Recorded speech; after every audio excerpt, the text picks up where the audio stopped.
Welcome to Clockwork Conundrum, a FNAF fan game by Mortis that was made for Plenty's FNAF Game Jam over a year ago. Games made for this game jam revolve around the idea of isolation, and were developed over the course of 2 weeks. You are Alexis Truman, a young man without any aspirations, and currently employed by Raymond Storage Co., who were hired by Fazbear Entertainment to transfer important files from an abandoned warehouse's computer systems. The catch? You must survive over the course of 4 hours as the animatronics left behind the warehouse are out to kill you. When you initially launch the game, you get a short monologue from someone who claims that the animatronics, currently rotten, possess greater potential, and that he can fix them. All he needs is time. Those machines have a far greater potential, but they are now broken. They are rotten. I can fix them, but I need time. At 12 a.m., the bear will approach your office slowly, and you can use the lure to distract him towards other rooms. However, do not use the lure for too long, or else the bear will break it.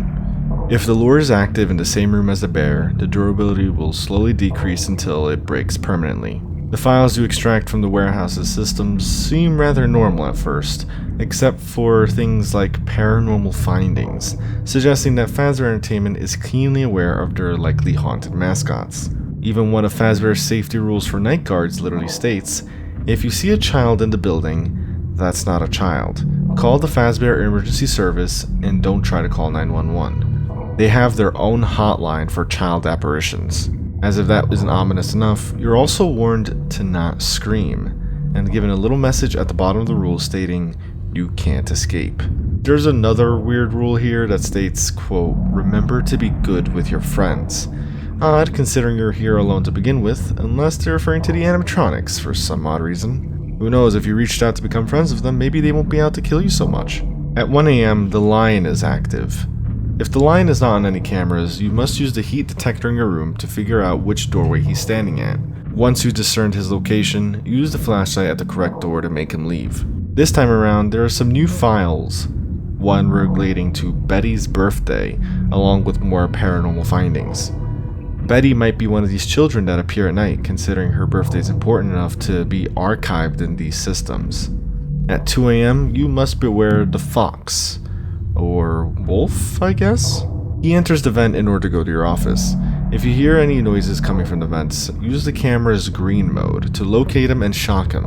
As for the files, there's some information relating to William Afton Press, which could be a press release of some sort or just general news relating to William. There's also an entry that's just marked redacted. Before moving on to the witching hour, I'd like to discuss what events led to this game.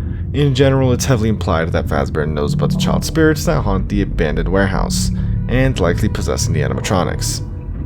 This could be why William calls the animatronics broken and rotten at the beginning of the game. Now, because of the fact that William's aspirations here are connected to how much potential the animatronics have, it seems like it's possible that William kills the kids and has them possibly possess the suit in an attempt to make these animatronics more, I guess, better or more human-like. While there is no evidence to support this, it's the most logical reasoning I can come up with given this game's premise and the monologue we got at the beginning. Let's say he theorized that human spirits could make the animatronics a lot more advanced, a lot more welcoming to guests, but in the end, after what he did, they ended up breaking unexpectedly. Despite this though, he still acknowledges their potential and seems to have come up with a new way to take advantage of that. As he said, all he needs is time. And the time has come to create perfection. At 3 a.m., the perfect creation collision is formed and will mimic the bear, lion, and fox.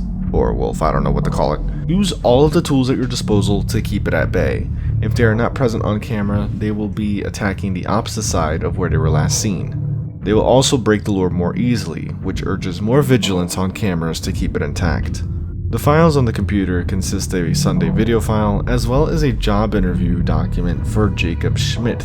The Sunday video file could contain evidence of the ghost children in the building, or even evidence of one of the children going missing at the hands of William. Given it's such a general name for a video file, these are the only two premises I can really think of as to what the video would be that would be so important to keep on these systems. And of course, once you make it past 3 AM, I did it. I made them perfect. They are my most beautiful creation, isn't it? But there is a lot of work to do now. We need to continue. We need to come back. his perfect creation, along with his own suit, presumably, concludes our journey here at Clockwork Conundrum. When he says we need to come back, he could be referring to both himself as Springbody and Collision, but we may not know.